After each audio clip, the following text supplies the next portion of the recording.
IVM.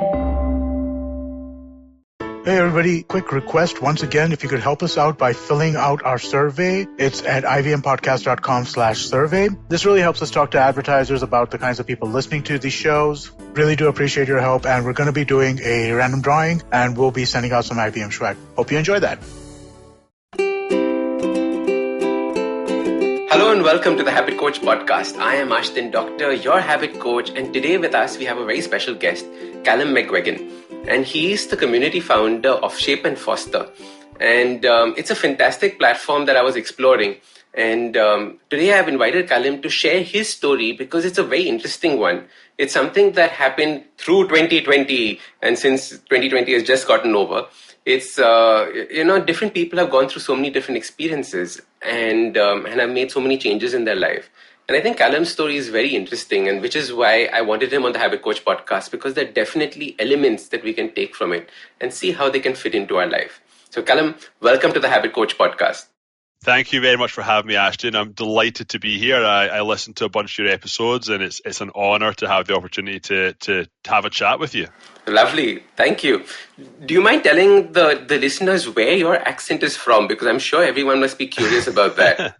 Yeah, I'm from Scotland. So I'm a 36-year-old guy living in Canada. Mm-hmm. I've lived in Canada for 13 years, but I originally am from Scotland. I moved to Canada 2006 to play rugby for a summer. Just had a fantastic time here, really enjoyed it. Went home, got a work permit, came back, and Canada, Toronto, Ontario has become home over the last 13 years. But the accent is not going anywhere. I was just wondering about that. the accent is still firmly Glaswegian.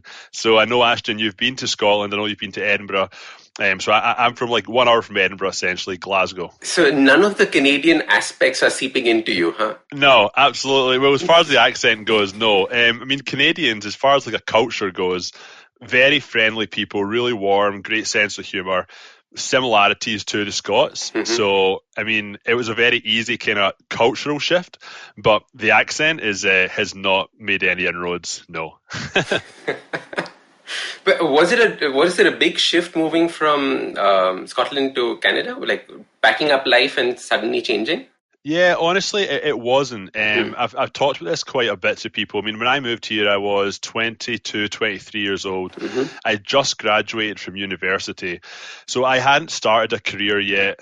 I didn't have a family. I didn't own a house, like none of this stuff. So originally it was just meant to come for 4 months, and I came and I really enjoyed it, and then ended up making it a kind of lifetime move. But I definitely think that when it comes to moving in life, I think that the younger you are, often like the larger the opportunity and the less the risk. Yeah. And there was zero risk for me whatsoever. So it was easy. My family are still back in Scotland, and that's unfortunate because obviously you'd like to have them here with you, but Toronto simply just has a lot more opportunity than Scotland, and it's just Scotland. Bigger city, bigger city than Glasgow, more things going on, and I kind of instantly fell in love with it. It's so interesting because especially during this last year, there are so many people that have shifted and moved and done dramatic changes to their life, right? It's almost like surgery has taken place on their lives. They've removed aspects of it, changed things around. And what has your experience been through this whole last year? Yeah, I completely agree. And I've joked with people, I think that we're going to see with like Hollywood movies for the next 30 years, it's going to be like reviewing COVID, and there's going to be all these COVID stories of people that have changed. I feel like we're going to be living this through the big screen for even longer than we currently have, which is horrible to think about. But I've had a massive shift. About 11 years ago in Toronto, I started my own business. So I started a business in the marketing world called Reinvent Events. And I started a business with $4,000. So I basically had 1.5 paychecks, and I decided to go out on my own and start a business. It was just built on passion, absolute passion. Really, I hadn't thought it through, because who starts a business with such little capital, really? I got a job in a call center, worked in a call center 6 hours a day, and then went home and worked in my own business for 6 hours a day. And I loved this business. For 11 years, I actually completely bootstrapped, grew the company. We listed twice in the Growth 500, which is Canada's fastest 500 grown companies. I absolutely loved it for the first 9 years. We started doing $4 million a year in revenue. It was a successful business. But the last 2 years, I stopped enjoying it. My passion started to dry up. I realized that some of the work that I was doing, it wasn't really very impactful.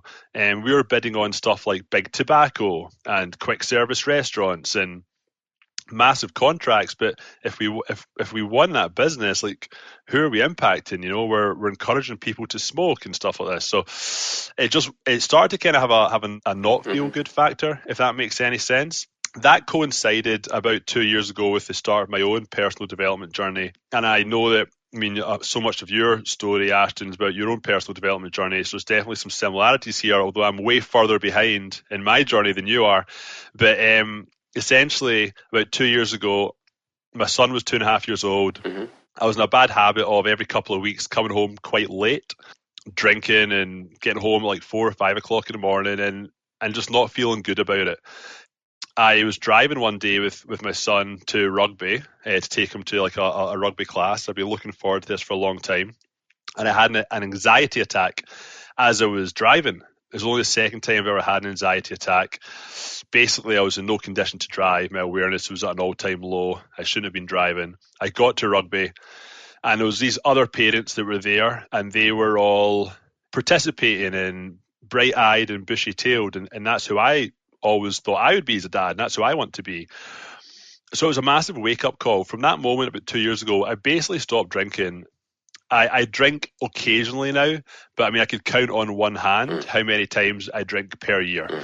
So that was step number one. Step number two was I started to work out again. I hadn't really worked out properly since I stopped playing rugby. It's been about 7 years.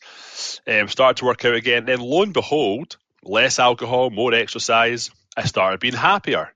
My patience improved. All of these knock-on effects I never really considered. Moving it forward a little bit more, and the last piece of the jigsaw of me really came to a head in COVID. As I said, like I hadn't enjoyed my business for the last 2 years. But getting out of a business that you've built is more difficult than it really seems. Okay. When COVID struck, there was no work. We didn't bill $1 in 13 weeks. And I just kind of saw this as an opportunity to get out of the business and the work that I wasn't enjoying anymore. During COVID, the idea of going back to my business that I'd created, it was making me anxious. I was like, I don't want to go back to that. It was a very peculiar situation. So a full 2-year journey basically came to culmination in July when I actually sold that business and decided to start something completely new. This is July 2020, after selling my events marketing agency, and start a lifestyle development app called Shape and Foster. And it really is like, it has been a very kind of a full journey. I mean, the lifestyle development app Shape and Foster was born out of my own personal development journey and me wanting to keep learning myself and enabling other people to learn along the way. It's so interesting because when we started off, you started off this business, not Shape and Foster, the previous one, full of gusto. Yep. Right? $4,000, I'm going to make it happen, 4 million billing in revenue, and all of that was taking place. What were your feelings during that time, during that growth of that first business? What was it that kept you going? I mean, I had like an energy and like a gusto that it's hard to really describe unless you go through it. Every single day I would work to the effect that I didn't really know what tomorrow held. And when you run a small business, like, you could have 3 or 4 massive shifts in tempo and mood throughout the course of a day. Like, in a small business, like, it's like a roller coaster. It really is. So I mean, what went through my mind was a lot of pride. Definitely, I was very proud of what I had built, and I enjoyed it. But towards the end of it, I just started to kind of see it taking more of an effect on my general attitude, my happiness, like my family life, and my well-being. And I loved what you said about the clients that you were with. when I was a child growing up, my father, one of his biggest clients was, again, big tobacco in India.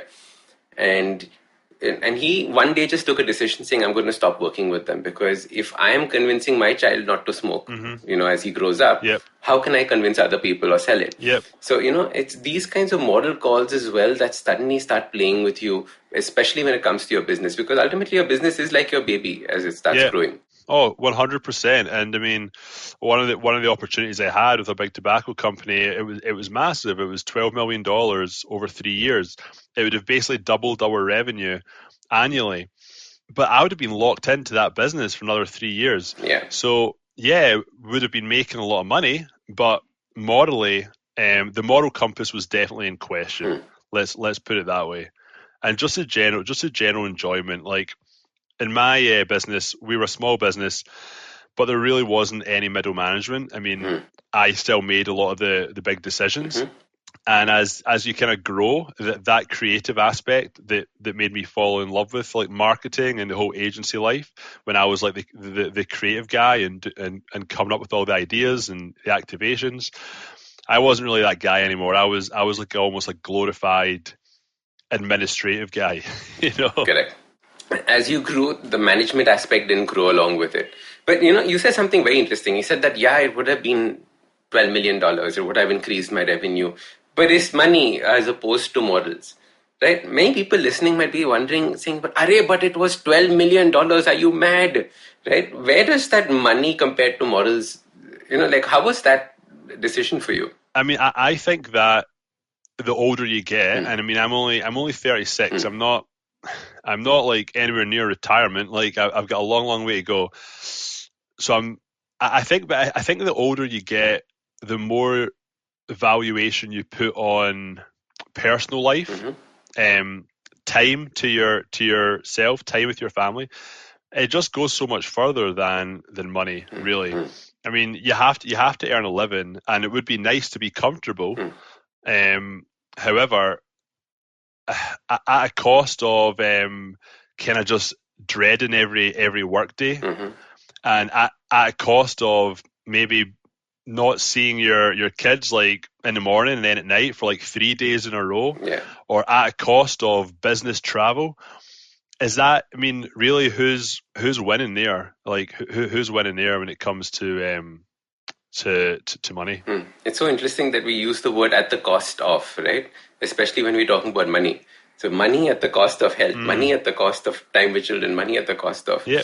It's so interesting the way that our language forms these things. 100%. And then, I mean, just to kind of talk about COVID again, as we just mentioned, like, I mean, this has been very well documented, obviously. But one thing that COVID has enabled in some cases is everyone's at home and all of a sudden they have a little bit more time with their family. Okay. And COVID has made parts of business, if you are employed, it's made parts of business more efficient. You've cut out, like, I don't know what commute time or travel time is like where you are, Ashdin. I mean, in Toronto, on average, people would commute for about 1.5 to 2 hours a day. Yeah. Like 1 hour in the subway there, 1 hour in the subway back. Correct. 2 hours a day commuting. And so what's the cost? What's the cost of that? Absolutely. 2 hours of a day listening to podcasts. That's basically how you can actually improve that time. Yeah, exactly. So now let's talk about your new baby. All right. Passion was drying up. You were looking for something to change, and COVID was a wake-up call and gave you a good chance to change. Right. It gave you an opportunity to move.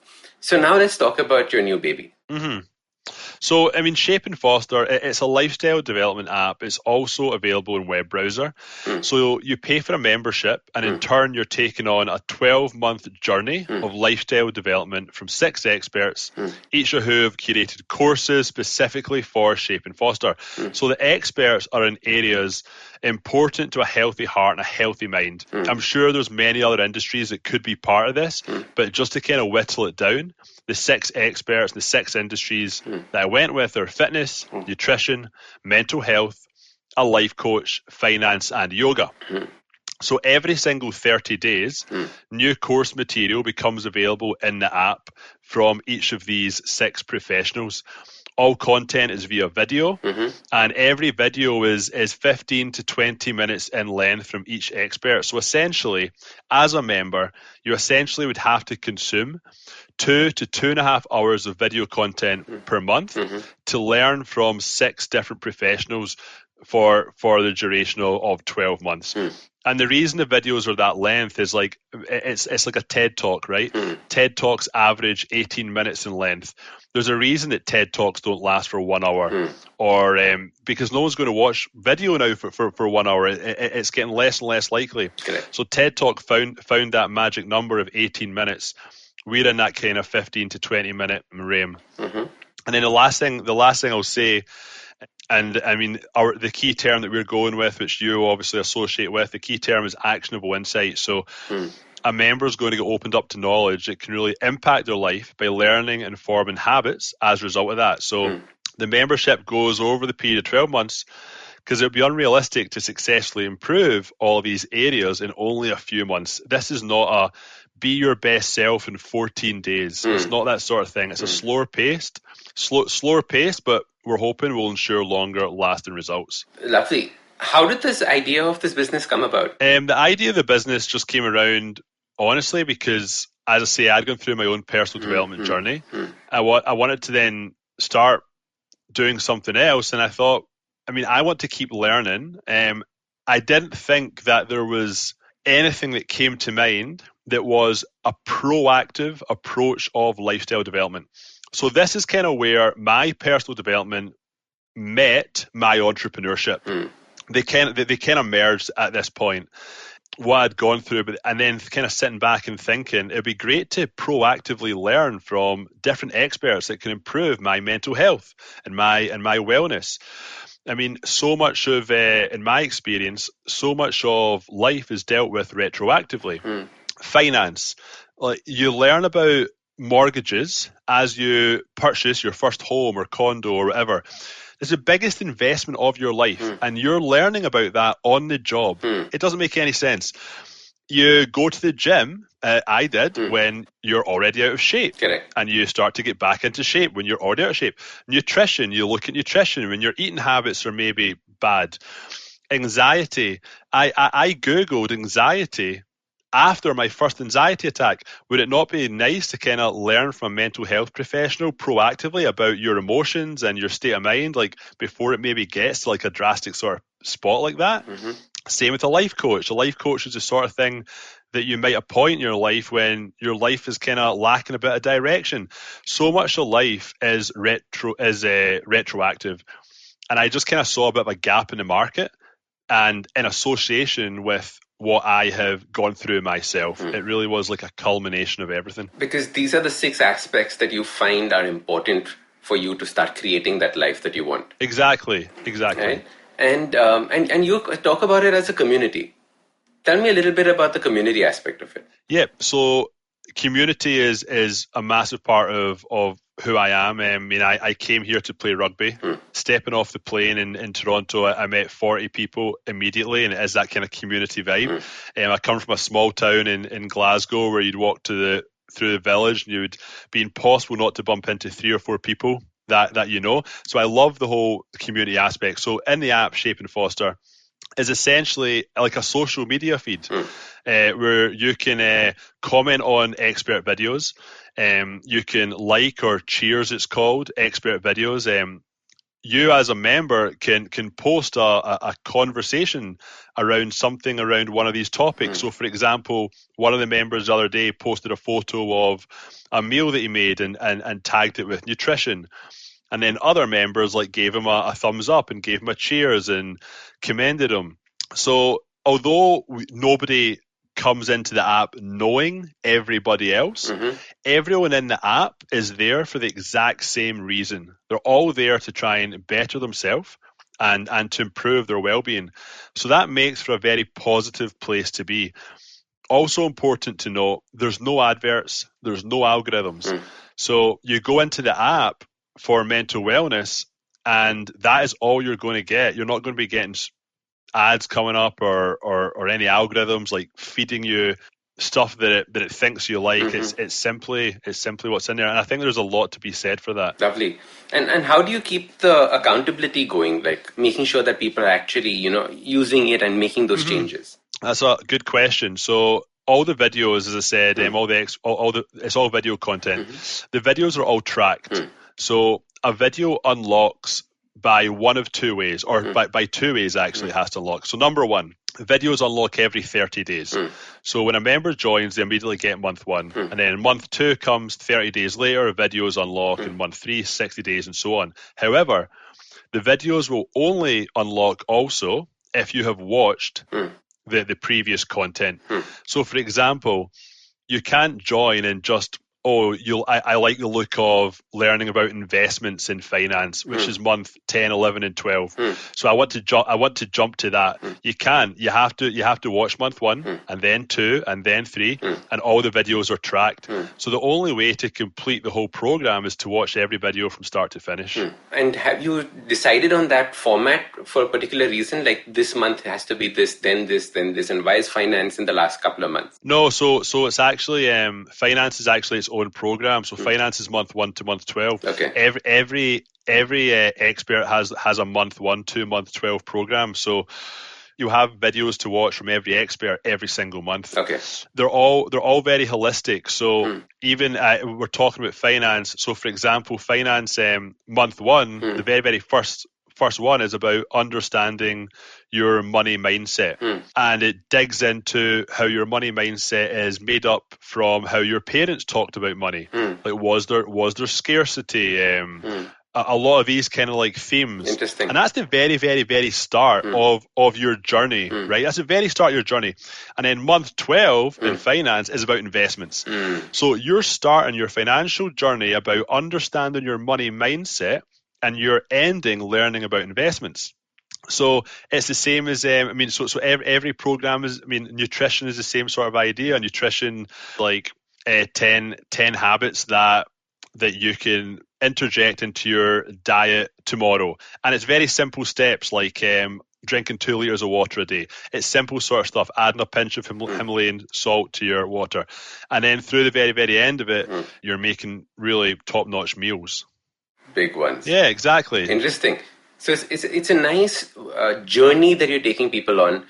For a year, you can start figuring out how you can actually change your life in all these aspects, because you're starting off with baby steps and ending with something fairly dramatic. That's exactly it. The best thing about it is, I think, is this whole holistic approach. I think that someone, like the amount of people I think that will join as a member because they like the look of 2 or 3 of the experts. Maybe they want to do fitness, they want to learn from a mental health professional, and they want to learn about nutrition. Little did they expect that this life coach also had lots of nuggets of great information. But since they've paid for it, and they have the life coach as well, and the finance as well, you might as well watch the videos. And the early feedback that I've already heard from some members is, I wasn't expecting to enjoy the life coach videos, or I wasn't expecting to enjoy the finance videos. But the experts that we've chosen and that I've selected and contracted, they were all like thoroughly, like everyone was interviewed multiple times. Like we had a list of about 5 to 10 different top candidates per position. We interviewed them. Got an idea of how they are in camera, how personable they are, how likable they are, which is important to learn from somebody. So we have a really, really good caring team that you kind of want to learn from. And something that's kind of interesting, which I think you'll be interested in, I don't know why, but it's amazing the amount of what I've learned here. The professionals, the experts that we have in place that I hired, so many of them, their personal journey shaped their professional place. So, we have like our mental health professional suffered from like an eating disorder when she was younger and ended up being a mental health professional. Correct. Our nutritionist used to have a lot of skin problems when she was younger. Her parents are of Polish descent. She ate a lot of red meat and it just didn't agree with her skin, but the doctors couldn't figure it out. all these different pills and creams, couldn't figure it out. So she started to learn more about nutrition herself and try and dig in deeper. And lo and behold, she got to the root problem. She dealt with it herself. And then she ended up becoming a holistic nutritionist.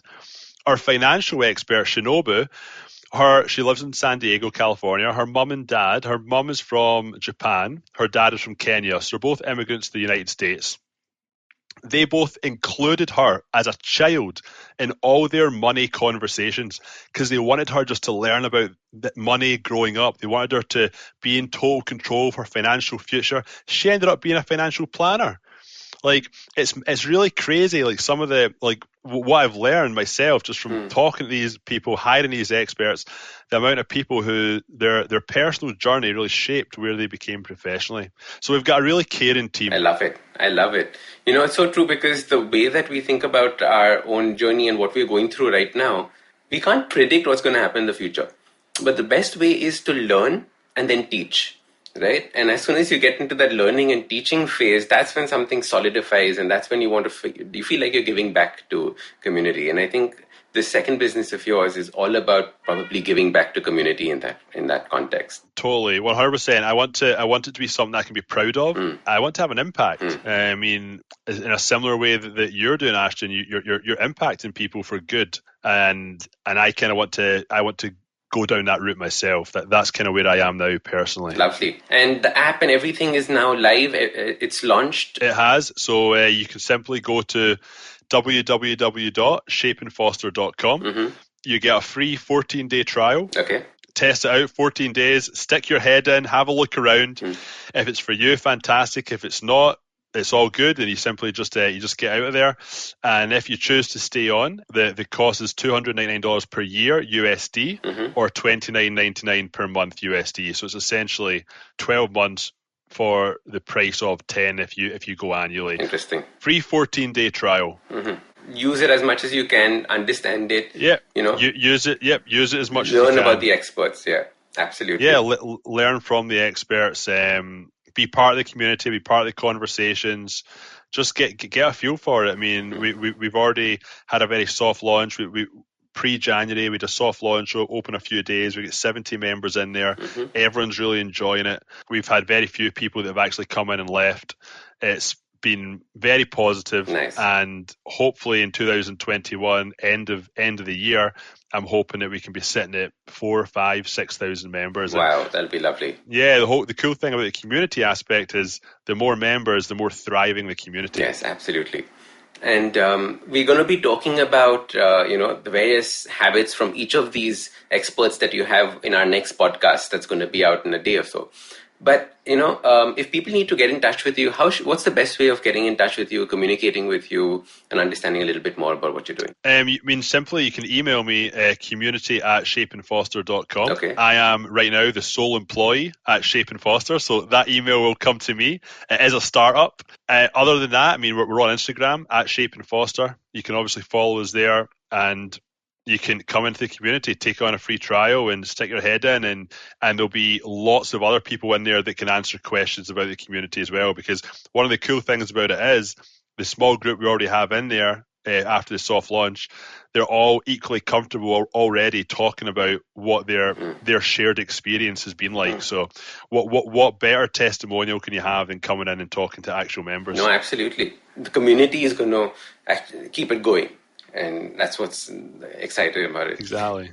Calum, thank you so much for joining us on the Habit Coach podcast. I loved it.